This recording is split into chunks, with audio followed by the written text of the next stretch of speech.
Pemirsa, lalu bagaimana persiapan eksekusi kebiri kimia terpidana MA? Kita akan langsung berbincang melalui sambungan telepon dengan Kepala Kejaksaan Negeri Mojokerto, Rudi Hartono. Selamat sore Pak Rudi, vonis sudah dijatuhkan. Kapan sebetulnya eksekusi hukuman kebiri kimia ini akan segera dilakukan terhadap terpidana? Ya, gimana? Selamat sore Pak Rudi.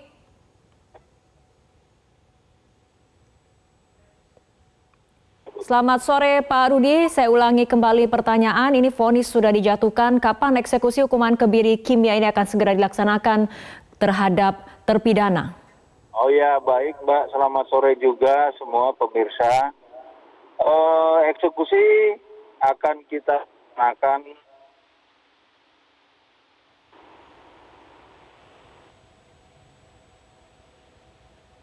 Pak Rudi?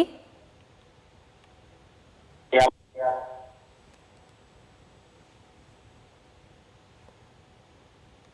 Pak Rudi? Mungkin untuk berkoordinasi dengan dokter urologi, karena kan tidak mungkin kita berkoordinasi atau yang melaksanakan eksekusi tersebut dilakukan oleh harus dengan dokter yang khusus. Oke. Begitu Mbak. Mengenai eksekutor, apakah memang sudah ada dokter ataupun rumah sakit yang menyatakan kesanggupan untuk melaksanakan eksekusi? Berapa hari lalu saya baru minta penuntut umumnya sambil untuk berkoordinasi dengan dokter urologi yang berada di Mojokerto. Saya minta kalau ada di Mojokerto aja biar nggak susah-susah kita. Kalau nggak ada baru kita minta ke Surabaya, Jawa Timur.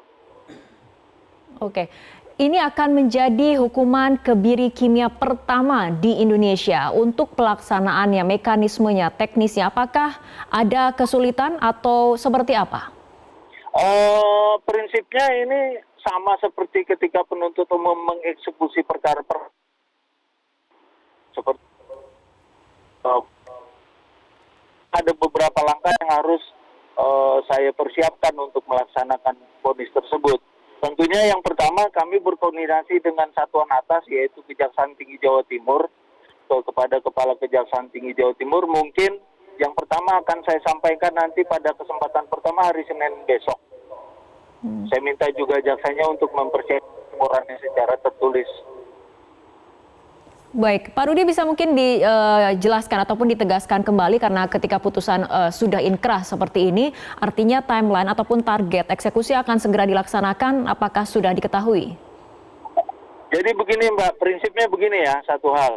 Ketika teman-teman di pengadilan sudah memutus perkara dan tidak ada upaya hukum lain yang dilakukan oleh terdakwa maupun oleh penasihat hukum, dalam hal ini terdakwanya Aris, dia sudah beralih, statusnya sudah menjadi terpidana sekarang karena sudah mempunyai kekuatan hukum tetap. Ya, setelah putusan kami terima dan kami yakinnya tidak ada lagi upaya hukum dari Pak terdakwa, berarti tugas kami tinggal eksekusi.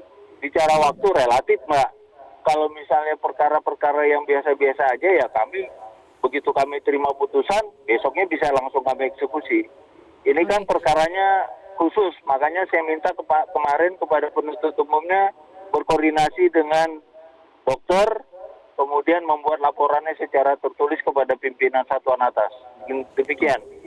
Untuk pelaksanaannya sendiri, apakah akan mengacu pada Undang-Undang Nomor 1 Tahun 2016 karena PP untuk mekanismenya sendiri kan kemudian belum ditandatangani. Apakah ini akan membuat eksekusi menjadi tertunda atau seperti apa, Pak? Enggak, bicara eksekusi nggak mungkin tertunda, cuman kami kan harus ngikutin prosedural. Ketika ada langkah-langkahnya, misalnya ketentuannya misalnya begini Mbak, misalnya terdakwa itu terpidana maksud saya harus menjalani hukuman dulu sekian, baru misalnya pelaksanaan eksekusi itu bisa dilaksanakan, kan ada mekanismenya. Begitu. Untuk mekanisme hukuman kebiri ini secara kimia, apakah ini akan dilakukan hanya dalam waktu satu kali atau seperti apa sih Pak sebetulnya mekanisme detailnya? Pertama Mbak, saya bukan dokter. Pertama saya bukan dokter, saya nggak ngerti kan gimana ininya. Apakah cukup satu kali dia dilakukan tindakan medis, habis itu sudah selesai. Apakah ada tahapannya saya juga nggak ngerti. Yang pasti ada dokter khusus untuk melakukannya. Biasanya itu ada timnya itu kalau nggak salah. Baik, Pak Rudi Hartono, Kepala Kejaksaan Negeri Mojokerto, kita akan terus tunggu bagaimana perkembangannya. Terima kasih telah bergabung bersama kami sore hari ini dalam Metro hari ini.